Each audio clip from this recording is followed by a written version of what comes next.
Strip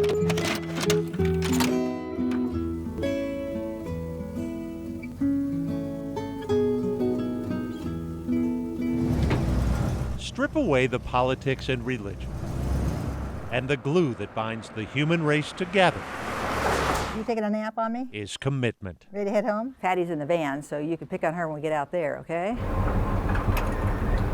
So easy to say, Sharon's most responsive at nighttime. so much more complicated in practice. Okay, Sharon. Sharon Kowalski and Karen Thompson, if the names are unfamiliar, blame the passage of 20 years. We were a lot younger than we are now. Perhaps it's best that we start at the beginning. We fell in love in 1979, and we said we wanted to exchange rings and be in a committed relationship. And we considered ourselves married, even though obviously we weren't allowed to get married. By 1983, Sharon and Karen were sharing a home and together building a life that was about to be forever changed. Do you remember who hit you? Drunk driver, yes. The crash near Onamia killed Sharon's 4-year-old niece and seriously injured her 7-year-old nephew. Sharon, who was driving the car, suffered a traumatic brain injury. She was rushed to the hospital. Karen rushed there too. I wanted to know where Sharon Kowalski was, and nobody would talk with me. I wasn't family.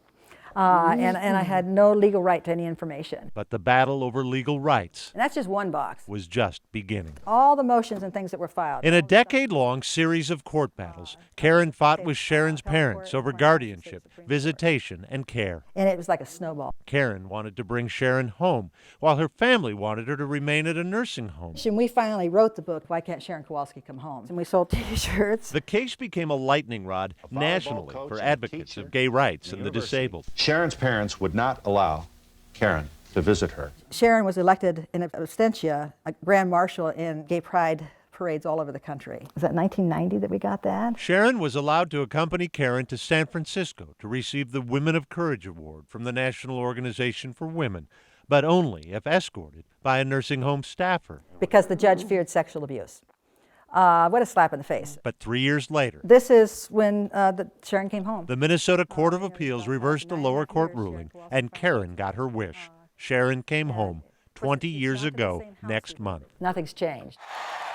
Yet the debate over same-sex marriage remains as fresh as the headlines. I'm so glad to see all of you here. The fact is, the issues in our case are as current today as they were then.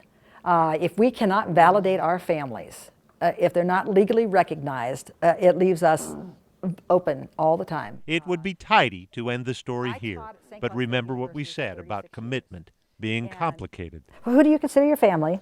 Who's your family? Me and Patty. As the long battle played out in court, Karen entered another relationship with Patty Bresser, who, like her, teaches at St. Cloud State University. I made the decision to be open to another relationship. But anybody who would love me would have to know that I'm a package deal. I will love you for the rest of my life, Sharon.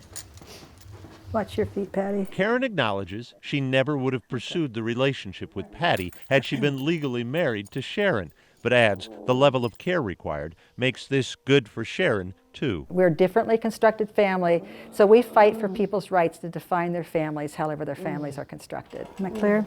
Yep. Those who like their commitment in black and white may not find it here. So Sharon, you get a massage yet tonight, and then you get a whirlpool bath. But sometimes life exists in the gray between the shades of the rainbow. Let me get your head comfy. Boyd Huppert, KARE 11 News, Clearwater. Yeah, there you go.